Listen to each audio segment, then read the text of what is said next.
Yeah, so StitchCrew started about 2 years ago when we kind of looked at the gap that exists in our community between helping traditionally overlooked founders.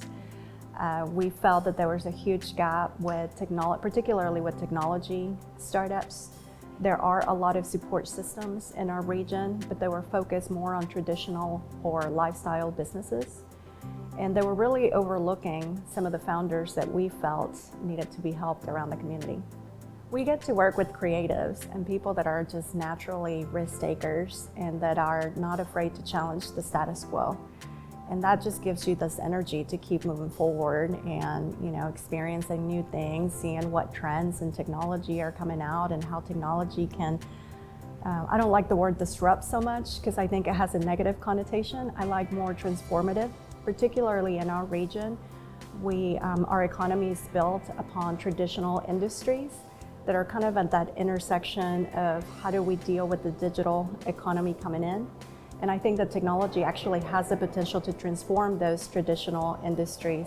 So the best thing about our work is that we get to work with creatives and people that are naturally risk takers and not afraid to challenge the status quo.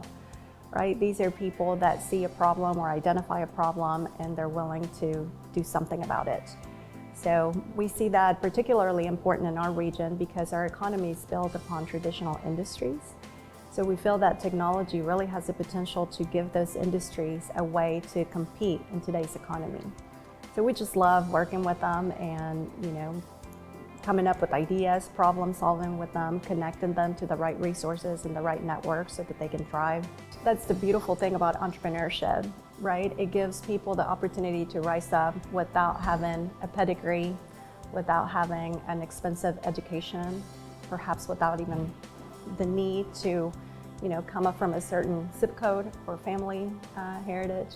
So, yeah. So what do we mean by traditionally overlooked entrepreneurs? Most people think that means just minority or ethnicity when we refer to them as that. But it really is just a wide range. We work with founders that are in their 60s. We work with founders that are veterans. We work with founders that are coming out of the workforce because they're being laid off when the oil industry is not doing so hot. We also work with, minority females founders that maybe they were stay-at-home moms and now they want to do something to be able to contribute to their household income. So it's really just a wide range of founders. It's not just what people normally think of entrepreneurship, but the reality is if you look at most Fortune 500 companies, they were actually started by people that didn't have a college degree, a college background. I didn't finish college. I started going to college and then pretty soon realized that it wasn't for me. So I was born into a family of entrepreneurs. Most of them didn't necessarily dreamed of being entrepreneurs. They started their business as a necessity and as a way to provide for their family. But I also think, they didn't have a college background either. They learned the trade by doing it, by taking the risks, by identifying what the need and the problem was in the community, and then just providing a solution and value. So I like to think of myself as a recovering economic developer. I spent 6 years working for the Department of Commerce, doing the traditional economic development model of recruiting and retaining large companies.